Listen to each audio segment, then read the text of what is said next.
ಎಲ್ಲರಿಗೂ ನಮಸ್ಕಾರ.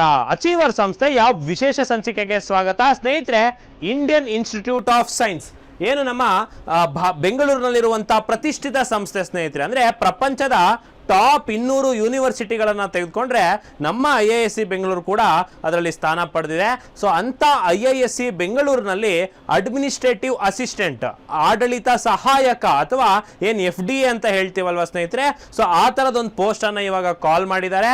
ಸೊ ಅದಕ್ಕೆ ಅರ್ಜಿ ತುಂಬೋದು ಹೇಗೆ, ಜಾಬ್ ಯಾವ ಥರ ಇರುತ್ತೆ, ಸೊ ಪರೀಕ್ಷೆಗೆ ಏನು ಥರ ಓದಬೇಕು, ಪರೀಕ್ಷೆ ತುಂಬ ಬೇಗನೆ ಕೊಟ್ಟಿದ್ದಾರೆ. ಸೊ ಹಾಗಾಗಿ ಯಾವ ರೀತಿ ಪ್ಲಾನ್ ಮಾಡಿ ಓದಬೇಕು ಅನ್ನೋದು ಎಲ್ಲ ಮಾಹಿತಿಯನ್ನು ಈ ವಿಡಿಯೋದಲ್ಲಿ ಹೇಳ್ತೀನಿ.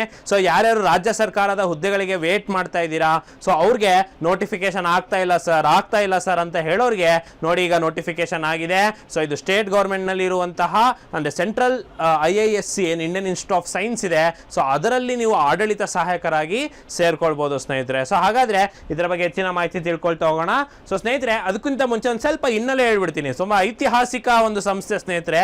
ಇಂಥ ಸಂಸ್ಥೆಯಲ್ಲಿ ನೀವು ಕೆಲಸ ಮಾಡಲಿಕ್ಕೆ ನೀವೇನಾಗಿರ್ಬೇಕು, ತುಂಬಾ ಎಫರ್ಟ್ಸ್ ಹಾಕಬೇಕು. ಯಾಕಂತಂದ್ರೆ ಇಂಡಿಯನ್ ಇನ್ಸ್ಟಿಟ್ಯೂಟ್ ಆಫ್ ಸೈನ್ಸ್ ಹುಟ್ಟಿದ್ದೇ ಒಂದು ರೋಚಕತೆ ಸ್ನೇಹಿತರೆ.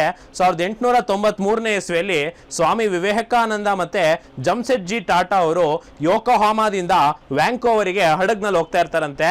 ಸೊ ಆಗ ಅವರು ಭಾರತದಲ್ಲಿ ಯಾವ ರೀತಿ ಸೈಂಟಿಫಿಕ್ ಟೆಂಪರ್ಮೆಂಟ್ ಅನ್ನ ತರಬಹುದು ಅಂತ ಯೋಚನೆ ಮಾಡ್ತಿರ್ಬೇಕಾದ್ರೆ ಸ್ವಾಮಿ ವಿವೇಕಾನಂದ ಅವರು ಸಜೆಸ್ಟ್ ಮಾಡ್ತಾರಂತೆ, ಇಲ್ಲ ನಮ್ಮದೇ ಆದಂತ ಒಂದು ವಿಜ್ಞಾನದ ಸಂಸ್ಥೆ ಇರಬೇಕು ಅಂತ ಹೇಳ್ತಾರಂತೆ. ಸೊ ಜಮ್ಸೆಡ್ಜಿ ಟಾಟಾ ಅವಾಗ ತಮ್ಮಲ್ಲಿದ್ದಂತಹ ಅವರು ಫಿಲಾಂಥ್ರೋಪಿಸ್ಟ್ ಆಗಿದ್ರು. ಸೊ ತಮ್ಮ ಹಣವನ್ನೆಲ್ಲ ತೆಗೆದುಕೊಂಡು ಎಲ್ಲಿ ನೋಡೋದು ಅಂತ ಲೊಕೇಶನ್ ನೋಡ್ತಿರ್ಬೇಕಾದ್ರೆ ಸೊ ನಮ್ಮ ಮೈಸೂರಿನ ರಾಜರು ಅಥವಾ ಏನು ಮಹಾರಾಣಿ ವಾಣಿ ವಿಲಾಸ ಸನ್ನಿಧಾನ ಅಂತ ಕರ್ಸ್ಕೊಳ್ತಾರಲ್ವಾ, ಸೊ ಅವರು 370 ಎಕರೆ ಸ್ನೇಹಿತರೆ, ಎಷ್ಟು 370 ಎಕರೆಯನ್ನ ಬಿಡ್ಕೊಡ್ತಾರೆ. ಸೊ ಇದು ಸೈನ್ಸ್ ಸಂಸ್ಥೆಗೋಸ್ಕರ.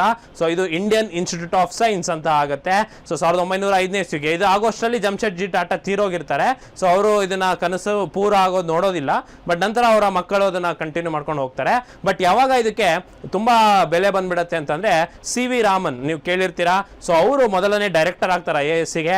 ಸೊ ಅವಾಗ ಅವರು ನೊಬೆಲ್ ಪ್ರೈಸ್ ಅನ್ನು ತೆಗೆದುಕೊಬರ್ತಾರೆ ಫಿಸಿಕ್ಸ್ಗೆ. ಸೊ ಹಾಗಾಗಿ ನಂತರದಲ್ಲಿ ಭಾರತದ ಅತ್ಯುನ್ನತ ರಿಸರ್ಚ್ ನಡೆಯುವಂತ ಸಂಸ್ಥೆ IISc ಆಗಿದೆ. ಸೊ ನಿಮ್ಗೆಲ್ಲ ಗೊತ್ತೇ ಇರುತ್ತೆ, ಗೇಟ್ ಎಕ್ಸಾಮ್ ಅಂತ ಇದೆ, ಹಾಗೆ ಜಾಮ್ ಎಕ್ಸಾಮ್ಸ್ ಅಂತ ಇದೆ.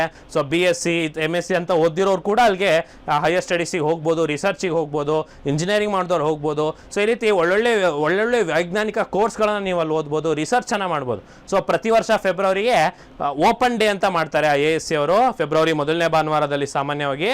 ಸೊ ಅವಾಗ ಎಲ್ಲರೂ ಕೂಡ ಪಬ್ಲಿಕ್ಕು IISc ಒಳಗೆ ಹೋಗ್ಬೋದು. ನಮ್ಮ ಬೆಂಗಳೂರಿನಲ್ಲಿರೋ IISc ಒಳಗೆ ಹೋಗೋದ್ರ ಜೊತೆಗೆ ಕಂಟೆಂಪ್ರರಿ ಎಲ್ಲ ರಿಸರ್ಚನ್ನು, ಸೊ ಈಗ ಎಲೆಕ್ಟ್ರಿಕಲ್ ಕ್ಷೇತ್ರದಲ್ಲಿ ಯಾವ್ದು ನಡೀತಿದೆ, ಎಲೆಕ್ಟ್ರಾನಿಕ್ಸ್ ಕ್ಷೇತ್ರದಲ್ಲಿ ಏನು ನಡೀತಿದೆ, ಏವಿಯಾನಿಕ್ಸ್ ಕ್ಷೇತ್ರದಲ್ಲಿ ಏನು ನಡೀತಿದೆ, ಎಲ್ಲವನ್ನ ಕೂಡ ಕಣ್ಣಾರೆ ನೋಡ್ಬೋದು ಸ್ನೇಹಿತರೆ. ಸೊ ಅಂತ ಒಂದು ಅದ್ಭುತ ಸಂಸ್ಥೆಯಲ್ಲಿ ನೀವೊಬ್ರು ಸಹಾಯಕರಾಗಿ ಕೆಲಸಕ್ಕೆ ಸೇರ್ಕೊಳ್ಳುವಂತಹ ಅವಕಾಶ ಈಗ ಬಂದಿದೆ ಸ್ನೇಹಿತರೆ. ಸೊ ನೀವು IISc ಅಂತ ಹೊಡೆದ್ರೆ ಈ ಒಂದು ಕೆರಿಯರ್ಸ್ ಅಂತ ಒಂದು ವಿಭಾಗ ಇದೆ, ಅದಕ್ಕೆ ಹೋದ್ರೆ ಇದು ತೋರಿಸುತ್ತೆ. ಇದು ಅಡ್ಮಿನಿಸ್ಟ್ರೇಟಿವ್ ಅಸಿಸ್ಟೆಂಟ್, ಇದು ಡೈರೆಕ್ಟ್ ನೇಮಕಾತಿ, ಕನ್ನಡ, ಇಂಗ್ಲಿಷ್, ಹಿಂದಿ 3 ವರ್ಷನ್ ಅಲ್ಲೂ ನೋಟಿಫಿಕೇಶನ್ ಅನ್ನ ಬಿಟ್ಟಿದ್ದಾರೆ. ಸೊ 29 ಮೇಯಿಂದ ಅರ್ಜಿ ಓಪನ್ ಆಗಿದೆ. 18 ಜೂನ್ ತನಕ ಅರ್ಜಿಯನ್ನು ತುಂಬಲಿಕ್ಕೆ ಅವಕಾಶ ಇರುವಂತದ್ದು. ನೀವು ಅರ್ಜಿ ಲಿಂಕ್ ಅನ್ನ ನೋಡಬಹುದು, ಸಿಲೆಬಸ್ ಎಲ್ಲವನ್ನು ಕೂಡ ಕೊಟ್ಟಿದ್ದಾರೆ. ಸೊ ಒಂದೊಂದಾಗಿ ಎಕ್ಸ್ಪ್ಲೇನ್ ಮಾಡ್ತೀನಿ. ಸೊ ನೋಡಿ, human resource section, Indian institute of science Bengaluru, ಇಲ್ಲಿಂದ ಬಂದಿರುವಂತದ್ದು. ನೋಡಿ, ಸೆಂಟ್ರಲಿ ಫಂಡೆಡ್ ಟೆಕ್ನಿಕಲ್ ಇನ್ಸ್ಟಿಟ್ಯೂಟ್, ಇದು ಮಿನಿಸ್ಟ್ರಿ ಆಫ್ ಎಜುಕೇಶನ್ ಅಂಡರ್ ಅಲ್ಲಿ ಬರುತ್ತೆ. ಸೊ ಇದರಲ್ಲಿ ಇಂಟರ್ ಡಿಸಿಪ್ಲಿನರಿ ಪ್ರೋಗ್ರಾಮ್ಸ್ ನಡೀತಾ ಇರುತ್ತೆ. ಸೊ ಅದರಲ್ಲಿ ಅಡ್ಮಿನಿಸ್ಟ್ರೇಟಿವ್ ಅಸಿಸ್ಟೆಂಟ್ ಅನ್ನೋ ಹುದ್ದೆ ಸ್ನೇಹಿತರೆ, ಇದು FDA ತರ ಆಡಳಿತ ಸಹಾಯಕ ಅಂತ ಹುದ್ದೆ ಬರುತ್ತೆ. 13 ಅನ್ರಿಸರ್ವ್ಡ್ ಕ್ಯಾಟಗರಿಗೆ, 5 SC students, 2 ST, 9 OBC, 5 economically weaker section, ಒಟ್ಟಾರೆ 34 ಪೋಸ್ಟ್ ಇರುತ್ತೆ. ಇವನ್ ಎಕ್ಸ್ ಸರ್ವಿಸ್ ಮೆನ್ಗೆ ಕೂಡ 4 ಪೋಸ್ಟ್ ಇರುವಂತದ್ದು. ಸೊ ಲೆವೆಲ್ 5 ಪೇ ಸ್ಕೇಲ್ ಇದೆ ಸ್ನೇಹಿತರೆ, ಏನು 29,200 ರೂಪಾಯಿಂದ 7 ಪೇ ಸ್ಕೇಲ್ ಅಲ್ಲಿ ಸ್ಟಾರ್ಟ್ ಆಗುತ್ತೆ. ಒಳ್ಳೆ ಪೇ ಸ್ಕೇಲ್ ಸ್ನೇಹಿತರೆ. ಇದಕ್ಕೆ ಡಿಯರ್ನೆಸ್ ಅಲೋಯನ್ಸಸ್ ಮತ್ತೆ ಇನ್ನೂ ಹೆಚ್ಚುವರಿ ಆಡ್ ಆಗಿ ಸೆಂಟ್ರಲ್ ಗೌರ್ಮೆಂಟ್ ರೀತಿಯಲ್ಲಿ ಸ್ಯಾಲರಿ ಬರುತ್ತೆ. ಸೊ ತುಂಬಾ ಒಳ್ಳೆ ಸ್ಯಾಲರಿ ಮತ್ತೆ ಒಳ್ಳೆ ಪೋಸ್ಟ್ ಆಗಿರುತ್ತೆ ಇದು. ಸೊ ಹಾಗಾದ್ರೆ ಏನಪ್ಪ ಕ್ವಾಲಿಫಿಕೇಶನ್ ಬೇಕಂದ್ರೆ ಎನಿ ಡಿಗ್ರಿ ಸ್ನೇಹಿತರೆ, ಯಾವುದೇ degree. So bachelors in any discipline, ನೀವು BCom ಓದಿರಿ, BSc ಓದಿರಿ, BA ಓದಿರಿ, BE ಓದಿರಿ, ಲಾ ಓದಿರಿ, ಏನೇ ಓದಿದ್ರು ಕೂಡ ನೀವು ಅದಕ್ಕೆ ಅಪ್ಲೈ ಮಾಡ್ಬೋದು. At least minimum 50% ಮಾರ್ಕ್ಸನ್ನು ಗ್ರ್ಯಾಜುಯೇಷನಲ್ಲಿ ತಗೊಂಡಿರಬೇಕು. ಸೊ ಮತ್ತೆ ಏಜ್ ಲಿಮಿಟ್ ಬಂದು 26 ವಯಸ್ಸಿದೆ. ಬಟ್ SC ST OBCಗೆಲ್ಲ ರಿಲ್ಯಾಕ್ಸೇಷನ್ ಇದೆ, ನೀವು ರಿಲ್ಯಾಕ್ಸೇಷನ್ ಡಾಕ್ಯುಮೆಂಟನ್ನು ಕೊಡಬೇಕು. ಬಟ್ ಜನರಲ್ ಅವರಿಗೆ 26 ಇರುವಂಥದ್ದು. ಸೊ ಇನ್ನು ಭಾರತದವರಾಗಿರಬೇಕು. ಹಾಗೆ ಎಕ್ಸಾಮ್ ಯಾವಾಗ ಕೊಟ್ಟಿದ್ದೀವಿ ಅಂತ ಹೇಳ್ಬಿಟ್ಟು ಆಲ್ರೆಡಿ ಮೆನ್ಷನ್ ಮಾಡಿಬಿಟ್ಟಿದ್ದಾರೆ. ಎಕ್ಸಾಮ್ ಯಾವಾಗಿದೆ, 5 ಜುಲೈ 2026. ಸೊ ನಾನು ಈಗೇನು ಅರ್ಜಿ ತುಂಬಲಿಕ್ಕೆ ಹೇಳ್ತಾ ಇದ್ದೀನಿ, ಸೊ ನೀವು ಎಕ್ಸಾಮ್ಗೆ ಕೂಡ ತಕ್ಷಣ ರೆಡಿ ಆಗಬೇಕಾಗತ್ತೆ. ಸೊ 5 ಜುಲೈಗೆ ಈ ಎಕ್ಸಾಮ್ ಇರೋವಂಥದ್ದು. ಎಕ್ಸಾಮ್ ಮಾರ್ಕ್ಸ್ ಮೇಲೇ ನೇರ ನೇಮಕಾತಿ ಮಾಡ್ತಾರೆ. ಇನ್ನು ಆಪ್ಟಿಟ್ಯೂಡ್ ಟೆಸ್ಟ್ ಇರುತ್ತೆ, ಅದೆಲ್ಲ ಹೇಳ್ತೀನಿ. ಸೊ ಹಾಗಾಗಿ ಅನ್ರಿಸರ್ವ್ಡ್ ಕ್ಯಾಟಗರಿಗೆ ಮಾತ್ರ ಈ ಎಲಿಜಿಬಿಲಿಟಿ ಕ್ರೈಟೀರಿಯಾ ಇದೆ.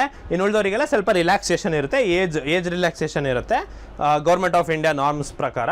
So SC ST OBC PWD ex service ಮೆನ್ಗೆಲ್ಲ ಏಜ್ ರಿಲ್ಯಾಕ್ಸೇಷನ್ ಇರೋವಂಥದ್ದು. ಹಾಗೆಯೇ EWS ಅವರಿಗೆ EWS ಸರ್ಟಿಫಿಕೇಟ್ ಇರಬೇಕು. ಸೊ ಈಗ ಹಾಗಾದ್ರೆ ಎಕ್ಸಾಮ್ ಅಪ್ಲಿಕೇಶನ್ ಫೀಸ್ ಎಷ್ಟಿದೆ ಅಂತಂದರೆ SC ST PWD ex service men transgender women ಎಲ್ಲರಿಗೂ ಕೂಡ ಪ್ರೋಸೆಸಿಂಗ್ ಫೀ ಅಂತ 50 ರೂಪಾಯಿ ಇದೆ. ಸೊ ಅದಾದ್ಬಿಟ್ಟೆ ಉಳಿದಿರೋ ಜನಗಳೆಲ್ಲ 450 ರೂಪಾಯಿ ಮತ್ತೆ ಪ್ರೋಸೆಸಿಂಗ್ ಫೀ 50 ರೂಪಾಯಿ ಅಂತ ಇರುತ್ತೆ. ಅಂದರೆ ಇವರಿಗೆ ಎಕ್ಸಾಮ್ ಫೀಸ್ ಇಲ್ಲ, ಯಾರಿಗೆ ಉಳಿದಂಥ ವಿದ್ಯಾರ್ಥಿಗಳಿಗೆ ಅವರಿಗೆ ಕೇವಲ ಪ್ರೋಸೆಸಿಂಗ್ ಫೀಸ್ ಅಂತ 50 ರೂಪಾಯಿ ಕಟ್ಟಬೇಕು. ಬಟ್ ಅದರ್ ಕ್ಯಾಂಡಿಡೇಟ್ಸು 450 ರೂಪಾಯಿ ಎಕ್ಸಾಮ್ ಫೀಸ್ ಪ್ಲಸ್ 50 ರೂಪಾಯಿ ಪ್ರೊಸೆಸಿಂಗ್ ಫೀಸ್ನ ಕಟ್ಟಬೇಕಾಗ್ತದೆ. ಸೊ ಅಂದರೆ 500 ರೂಪಾಯಿ ಜನರಲ್ ಕ್ಯಾಂಡಿಡೇಟ್ಸಿಗೆ. ಸೊ ಆ ಥರ ಇರುತ್ತೆ. ಸೊ ಅಪ್ಲಿಕೇಶನ್ ನೀವು ನೋಡ್ಬೋದು, ಒಂದ್ಸರಿ ನೋಟಿಫಿಕೇಷನನ್ನು ಡೀಟೇಲ್ಡ್ ಆಗಿ ನೀವು ಅದನ್ನು ಓದ್ಬಿಟ್ಟು ನಂತರದಲ್ಲಿ ಅಪ್ಲೈ ಮಾಡಿ ಅಂತ. ಸೊ ಹಾಗಾದರೆ ಎಕ್ಸಾಮಿಗೆ ಪಠ್ಯಕ್ರಮ ಏನಿದೆ ಅಂತ ಹೇಳ್ಬಿಟ್ಟು, ಸೊ ಸಂಖ್ಯಾತ್ಮಕ ಸಾಮರ್ಥ್ಯ, ಮೌಖಿಕ ಸಾಮರ್ಥ್ಯ, ಲಾಜಿಕಲ್ ಮತ್ತು ನ್ಯೂಮರಿಕಲ್ ರೀಸನಿಂಗ್, ಸಾಮಾನ್ಯ ಜ್ಞಾನ, ಕಂಪ್ಯೂಟರ್ಸ್. ಸೊ ಇಷ್ಟಿರೋಂಥದ್ದು. ಸೊ ನಿಮಗೆ ಕನ್ನಡದ ಗೊತ್ತಾಗ್ತಿಲ್ಲ ಅಂದರೆ ಇಂಗ್ಲೀಷಲ್ಲಿ ತೋರಿಸ್ತೀನಿ ನೋಡಿ. So quants, verbal ability, reasoning, GK, computers ಇದೆ. ಎಲ್ಲದಕ್ಕೂ 1 ಮಾರ್ಕ್ ಈಚ್ ಇರುತ್ತೆ. 16 ಕ್ವಶನ್ ಇರುತ್ತೆ ನೋಡಿ. ಕ್ವಾಂಟ್ಸು 16 question, verbal ability 16 question, reasoning 22 question, GK 16 question, computer 10 question. ಈಗ ನಾನು ಆವಾಗಲೇ ಹೇಳಿದ್ನಲ್ವಾ ಯಾಕೆ ಸ್ಟೇಟ್ ಗೌರ್ಮೆಂಟ್ ವಿದ್ಯಾರ್ಥಿಗಳು ಇದಕ್ಕೆ ಅಪ್ಲೈ ಮಾಡಿ ಅಂತ ಹೇಳ್ತಿದ್ದೀನಿ. ನೀವು ಕಂಪ್ಯೂಟರ್ ಓದಿರ್ತೀರಲ್ವ ಗ್ರೂಪ್ C ಎಕ್ಸಾಮ್ಸಿಗೆ, ಸೊ 10 ಮಾರ್ಕ್ ಬಂದೇ ಬರುತ್ತೆ ನಿಮಗೆ. ಸೊ ಇನ್ನು GKನ ನೀವು ಮೇಜರ್ ಸಬ್ಜೆಕ್ಟಾಗಿ ಅದನ್ನೇ ಓದ್ತಿರ್ತೀರ. ಸೊ 16 ಮಾರ್ಕ್ಸ್ ನಿಮಗೆ, ಸೊ 26 ಮಾರ್ಕ್ಸ್ ನಿಮಗೆ ಅಡ್ವಾಂಟೇಜಸ್ ಇರುತ್ತೆ. ಈವನ್ ಬ್ಯಾಂಕಿಂಗ್ SSC ಓದೋರಿಗೆ ಕೂಡ ಈ ಒಂದು 3 ಇರೋ ಟಾಪಿಕ್ಕು ಕೂಡ ಅಡ್ವಾಂಟೇಜಸ್ ಇರುತ್ತೆ. ಬಟ್ ನೀವು ಇದಕ್ಕೆ ಕರೆಕ್ಟ್, ಯಾಕಂದ್ರೆ ನಂಬರ್ ಆಫ್ ಕ್ವಶನ್ಸ್ ಕಮ್ಮಿ ಇರೋದ್ರಿಂದ ಸೊ ನೀವು ಕರೆಕ್ಟಾಗಿ ನಿಮ್ಮ ಟಾಪಿಕ್ಸ್ ಏನು ನಾನು ತೋರಿಸ್ತೀನಿ ಸಿಲೆಬಸ್ ಏನಿದೆ ಅಂತ. ಸೊ ಅದನ್ನು ನೀವು ಕರೆಕ್ಟಾಗಿ ಓದ್ಬಿಟ್ರೆ ನೀವು ಈಸಿಲಿ ಇದನ್ನು ಸ್ಕೋರ್ ಮಾಡ್ಬೋದು ಅಂತ. 1.5 ಗಂಟೆ ಟೈಮ್ ಇದೆ 80 ಕ್ವಶನ್ಸ್ಗೆ. ಸೊ ಮ್ಯಾಕ್ಸಿಮಮ್ ಟೈಮೇ ಕೊಟ್ಟಿದ್ದಾರೆ ನಿಮಗೆ. 90 ಮಿನಿಟ್ಸಲ್ಲಿ 80 ಕ್ವಶನ್ಸ್ನ ಈಸಿಯಲ್ಲಿ ಸಾಲ್ವ್ ಮಾಡ್ಬೋದು. ಸೊ ಏನು ಕ್ವಾಂಟ್ಸಿಗೆ ಸಿಲೆಬಸ್ ಕೊಟ್ಟಿದ್ದಾರೆ ನೋಡಿ. ಇದಕ್ಕೆ ನಂಬರ್ ಸಿಸ್ಟಮಿಂದ ಸ್ಟಾರ್ಟ್ ಆಗಿ ratio proportion, percentage, discount, mixture alligation, time distance, time and work, algebraic, elementary ಎಲ್ಲದೂ ಕೂಡ ಇದೆ ನೋಡಿ. ಜಾಮಿಟ್ರಿ, ಆಲ್ಜಿಬ್ರಾ ಎಲ್ಲದೂ ಕೂಡ ನಿಮಗೆ ಇನ್ಕ್ಲೂಡ್ ಮಾಡಿದ್ದಾರೆ ಕ್ವಾಂಟ್ಸ್ನಲ್ಲಿ. ಇನ್ನು ವರ್ಬಲ್ ಅಬಿಲಿಟಿಯಲ್ಲಿ ನಿಮಗೆ ಇಂಗ್ಲೀಷ್ ಅಂತ, ವರ್ಬಲ್ ಅಬಿಲಿಟಿ ಅಂದರೆ ಇಂಗ್ಲೀಷ್, ಆಂಟನಿಮ್, ಸಿನೋನಿಮ್, ಒನ್ ವರ್ಡ್ ಸಬ್ಸ್ಟಿಟ್ಯೂಷನು ಇವೆಲ್ಲ ಇದೆ. ಸೊ ಇಂಗ್ಲೀಷ್ ನೀವು ಓದಿರ್ತೀರಾ. ಸೊ ಇನ್ನು ರೀಸನಿಂಗ್ ನೋಡ್ಬೋದು, ಅದೇ ನಾರ್ಮಲ್ ರೀಸನಿಂಗ್ ಸ್ನೇಹಿತರೆ. Number series, letter series, numerical operations, analogy ಈ ಥರದ್ದೇ ಇರುತ್ತೆ.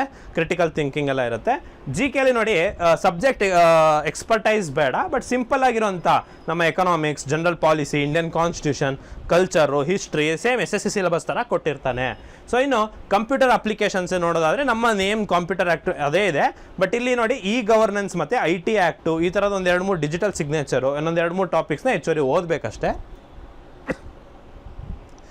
ಇದೊಂದು. ಮತ್ತು ಸುಮಾರು ಜನ ಸರ್ ನಾವು ಅರ್ಜಿ ತುಂಬ್ತಾ ಈ ಥರ ಏನೋ ರೆಫರಲ್ಸ್ ಕೇಳ್ತಾ ಇದೆ, ಏನು ಸರ್ ನಮಗೆ ಯಾರು ಗೊತ್ತೇ ಇಲ್ಲಲ್ಲ ASCಲ್ಲಿ ಅಂದರೆ ಆ ರೆಫರಲ್ ಅಲ್ಲ ಸ್ನೇಹಿತರೆ. ಸೊ ಇಲ್ಲಿ ಏನಂತಂದರೆ ನಿಮಗೆ ಗೊತ್ತಿರೋಂತಹ, ಅಂದರೆ ನೀವು ಗೊತ್ತಿರೋಂತಹ ಯಾರಾದರೂ ಜಾಬಲ್ಲಿರೋವಂಥವ್ರು, ಅಂದರೆ ಗೌರ್ಮೆಂಟ್ ಜಾಬೇ ಆಗಬೇಕಂತಿಲ್ಲ, ಜಾಬಲ್ಲಂತ ರೆಸ್ಪಾನ್ಸಿಬಲ್ ಪರ್ಸನ್ ಇರೋವಂಥವ್ರದ್ದು ನೀವು 2 ಜನದ್ದು ರೆಫರೆನ್ಸ್ ಕೊಡಬೇಕಾದ್ರೆ just for a contact person ಅಷ್ಟೇ, ಕಾಂಟ್ಯಾಕ್ಟಿಗೋಸ್ಕರ. ಸೊ ಹಾಗಾಗಿ ಅಪ್ಲಿಕೇಶನ್ ತುಂಬ ಈ ಡೌಟ್ ಬಂದರೆ ಇದನ್ನು ನೋಡಿ, ಯಾರಾದರೂ ನಿಮಗೆ ಗೊತ್ತಿರೋರು 2 ಜನ ಜಾಬಲ್ಲಿರೋವಂಥವ್ರು ನೀವು ಅವ್ರ ಡೀಟೇಲ್ಸನ್ನು ಕೊಡಬೇಕು. ಅವ್ರ ಹೆಸರು, ಅವ್ರು ಯಾವ ಪೊಸಿಷನಲ್ಲಿದ್ದಾರೆ, ಅವ್ರು ನಿಮ್ಮ ಜೊತೆ ಹೇಗೆ ಸಂಬಂಧ, ಹಾಗೆ ಅವ್ರ ಅಡ್ರೆಸ್, ಅವ್ರ ಇಮೇಲ್ ID, ಅವ್ರ ಫೋನ್ ನಂಬರ್ ಇಷ್ಟನ್ನು ಕೊಡಬೇಕಾಗ್ತದೆ. ಸೊ ದಟ್ ನಿಮಗೆ ಕಾಂಟ್ಯಾಕ್ಟ್ ಮಾಡಲಿಕ್ಕೆ ಆಗಿಲ್ಲ ಅಂದರೆ ಅವ್ರ ಹತ್ರ ಕಾಂಟ್ಯಾಕ್ಟ್ ಮಾಡ್ತಾರೆ ಅನ್ನೋ ಥರ ಆ ಟೈಪ್ ಇರ್ತದೆ. ಸೊ ಇನ್ನು first post selection, personal details, ನಿಮ್ಮ ಅಡ್ರೆಸ್ ಕೇಳುತ್ತೆ, ಕ್ವಾಲಿಫಿಕೇಷನ್ ಡೀಟೇಲ್ಸ್ ಕೇಳುತ್ತೆ, ಎಲ್ಲ ಡಾಕ್ಯುಮೆಂಟ್ಸ್ ಅಪ್ಲೋಡಿಗೆ ಕೇಳುತ್ತೆ, ಪೇಮೆಂಟ್ ಇದೆ. ಸೊ ತುಂಬ ಸಿಂಪಲ್ ಇದೆ ಅಪ್ಲಿಕೇಶನ್ ಪ್ರೋಸೆಸ್. ಸೊ ಇವತ್ತೇ ಅರ್ಜಿ ಹಾಕಿ ಅಂತ ಹೇಳ್ತಾ, ಸೊ ಇದು IASC ಎಕ್ಸಾಮ್ಸ್ ಬಗ್ಗೆ. ಇನ್ನು ಅದ್ರ ಬಗ್ಗೆ ಹೇಳ್ತಾನೆ ಇನ್ನೊಂದು ಎಕ್ಸಾಮ್ಸ್ ಇದೆ, KE ಎಕ್ಸಾಮ್ಸ್. ಇದು ಕೂಡ ನೋಟಿಫೈ ಆಗಿದೆ, ಬಟ್ ನಂಬರ್ ಆಫ್ ಪೋಸ್ಟ್ಸ್ ಕಮ್ಮಿ ಇದ್ದಿದ್ದರಿಂದ ನಾನು ಇದ್ರ ಬಗ್ಗೆ ಹೇಳಿರಲಿಲ್ಲ. ಸೊ ಯಾವುದಪ್ಪ ಅಂತಂದರೆ ನೋಡಿ, ರೆಸಿಡ್ಯೂಯಲ್ ಪೇರೆಂಟ್ ಕೆಡಾರ್ನಲ್ಲಿ ಗ್ರೂಪ್ C ಹೊಂದದ FDA ಮತ್ತು SDA. FDA 2 post, SDA 4 post, ಒಟ್ಟಾರೆ 6 ಪೋಸ್ಟನ್ನು ಕಾಲ್ ಮಾಡಿದಾಗಿತ್ತು. ಸೊ ಹಾಗಾಗಿ ಇದಕ್ಕೆ ವಿಡಿಯೋ ಮಾಡಿರಲಿಲ್ಲ. ಬಟ್ ನಾನು ಇವಾಗ ವಿಡಿಯೋ ಅಪ್ಲಿಕೇಶನ್ ಹಾಕಿ ಅಂತ ಯಾಕೆ ಹೇಳ್ತಾ ಇದ್ದೀನಿ ಅಂತಂದರೆ ನೋಡಿ, ಈಗ ಪರಿಶಿಷ್ಟ ಜಾತಿ 1 ಪೋಸ್ಟ್ ಇದೆ, ಸಾಮಾನ್ಯ ಅಭ್ಯರ್ಥಿ 1 ಪೋಸ್ಟ್ ಇದೆ, ಒಟ್ಟಾರೆ 2 ಪೋಸ್ಟು. ಅದರಲ್ಲಿ ಕೂಡ ಪರಿಶಿಷ್ಟ ಜಾತಿ 1, ಮಹಿಳಾ ಅಭ್ಯರ್ಥಿ ಸಾಮಾನ್ಯ ಅಭ್ಯರ್ಥಿಯಲ್ಲಿ 1 ಇದೆ. ಸೊ ಒಟ್ಟಾರೆ 4 ಪೋಸ್ಟು. ಸೊ ಆ ಥರ ಇದೆ. ಸೊ ಅಗೇನ್ ಡಿಗ್ರಿ ಆಗಿರಬೇಕು, ಅಪ್ಲಿಕೇಶನ್ ಡೇಟ್ 3 ಜೂನ್ ಲಾಸ್ಟ್ ಇದೆ. ಸೊ 4 ಜೂನ್ ಒಳಗೆ ಪೇಮೆಂಟ್ ಇದೆ. ಸೊ ಈ ವಿಡಿಯೋ ನೋಡೋ ಹೊತ್ತಿಗೆ ನಿಮಗೆ ಟೈಮ್ ಆಗೋಗಿತ್ತು ಅಂದರೆ ಅಟ್ಲೀಸ್ಟ್ ಅಪ್ಲಿಕೇಶನ್ ತುಂಬಿ 4 ಜೂನಕ್ಕೆ ನಿಮಗೆ ಫೀಸ್ ಕಟ್ಟೋರೋದ್ರಿಂದ ಸ್ವಲ್ಪ ನೀವು ಬೇಗ ಕಟ್ಟಬೇಕಾಗತ್ತೆ. ಸೊ ಫೀಸ್ ಬಂದು 750 ಇದೆ ಜನರಲ್ಲಿಗೆ, SC/ST ಅವರಿಗೆಲ್ಲ 500 ಇದೆ, ಹ್ಯಾಂಡಿಕ್ಯಾಪ್ ಅವರಿಗೆ 250 ಇದೆ. ಸೊ ಈ ಥರ ಇದೆ. ಸೊ SDFDA ಯಾರು ಹೊಸ ಅಭ್ಯರ್ಥಿಗಳಿದ್ದೀರಾ ನೋಡಿ, ಅಂದರೆ ಫ್ರೆಷರ್ಸ್, ಈಗಿನ್ನೂ ಪಾಸ್ಔಟ್ ಆಗಿದ್ದೀರಾ, ಫಸ್ಟ್ ಟೈಮ್ ಎಕ್ಸಾಮ್ಸ್ ಬರೀತೀರಾ ಅಂಥವ್ರೆಲ್ಲರೂ ಎಕ್ಸಾಮ್ ಬರೀರಿ. ಆಲ್ರೆಡಿ ಇರೋಂಥವ್ರು ನಿಮಗೆ ಗೊತ್ತು, ಟೆಲಿಗ್ರಾಮ್ ಗ್ರೂಪ್ಸ್ಗಳಲ್ಲಿ ಪೇಪರ್ಸ್ ಬಂದೇ ಬರುತ್ತೆ, ಎಕ್ಸಾಮ್ ಎಕ್ಸ್ಪೀರಿಯನ್ಸ್ ಇರುತ್ತೆ. ಸೇಮ್ ಸಿಲೆಬಸ್ಸನ್ನೇ ಕೊಟ್ಟಿದ್ದಾನೆ. ಏನು KA ಎಕ್ಸಾಮ್ಸ್ ಸಿಲೆಬಸ್ಗಳಿರುತ್ತೆ ಅದೇ ಥರ ಇದೆ. 100 ಕ್ವಶನ್ಗೆ GK ಪೇಪರ್ ಮತ್ತು ಕಮ್ಯುನಿಕೇಷನ್ ಪೇಪರ್ ಇದೆ. Same syllabus for SDA and FDA ಈ ಥರ ಇದೆ. ಸೊ ಸ್ನೇಹಿತರೆ, ಇದು IASC ಮತ್ತು KA ಎಕ್ಸಾಮ್ ನೋಟಿಫಿಕೇಶನ್ ಆಗಿತ್ತು. ಸೊ ನಾನು ನಿಮಗೆ ನೋಟಿಫಿಕೇಶನ್ ವಿಡಿಯೋನ ಮಾಡ್ತಿರೋಂಥ ಉದ್ದೇಶ ಏನು ಅಂತಂದರೆ, ನೀವು ಅದಕ್ಕೆ ಅರ್ಜಿ ತುಂಬಿ ಹಾಗೆ ಎಕ್ಸಾಮ್ಸನ್ನು ಕಾನ್ಫಿಡೆಂಟಾಗಿ ಎದುರಿಸಿ. ಸೊ ನಮ್ಮ ಸ್ನೇಹಿತರೆ, ಅಚೀವರ್ ಸಂಸ್ಥೆಯಲ್ಲಿ ಬ್ಯಾಂಕಿಂಗ್, SSC, ರೈಲ್ವೇಸ್ಗೆ ಹೊಸ ಬ್ಯಾಚಸ್ ಪ್ರಾರಂಭ ಆಗ್ತಾ ಇದೆ. ನಿಮಗೆ 10ನೇ ತಾರೀಕು ತನಕ ಅವಕಾಶ ಇದೆ ಹೊಸ ಬ್ಯಾಚಿಗೆ ಜಾಯ್ನ್ ಆಗಲಿಕ್ಕೆ. ಸೊ ಹಾಗಾಗಿ ಅಲ್ಲಿ ತನಕ ಓರಿಯೆಂಟೇಷನ್ ಕ್ಲಾಸಸ್ ನಡೀತಾ ಇರುತ್ತೆ. ಸೊ ಹೆಚ್ಚಿನ ಮಾಹಿತಿಗೆ ರಾಘವೇಂದ್ರ ಮಠದ ರಸ್ತೆ, ತಿಲಕ್ ನಗರ್ ಮೊದಲನೇ ಕ್ರಾಸಲ್ಲಿ ಸತತ 11 ವರ್ಷದಿಂದ ಅತ್ಯುತ್ತಮ ಫಲಿತಾಂಶ ದಾಖಲಿಸ್ಕೊಂಡು ಬರ್ತಿರುವಂಥ ನಿಮ್ಮ ಅಚೀವರ್ ಸಂಸ್ಥೆಗೆ ಖುದ್ದಾಗಿ ಭೇಟಿ ನೀಡ್ಬೋದು. ಸ್ಕ್ರೀನ್ ಮೇಲೆ ಕಾಣಿಸ್ತಿರೋ ನಂಬರ್ಗೆ ನೀವು ಸಂಪರ್ಕಿಸ್ಬೋದು ಅಂತ ಹೇಳ್ತಾ, ಸೊ ಮುಂದಿನ ಬೇರೆ ಹೊಸ ನೋಟಿಫಿಕೇಶನ್ ಜೊತೆ ಬರ್ತೀನಿ. ಧನ್ಯವಾದಗಳು.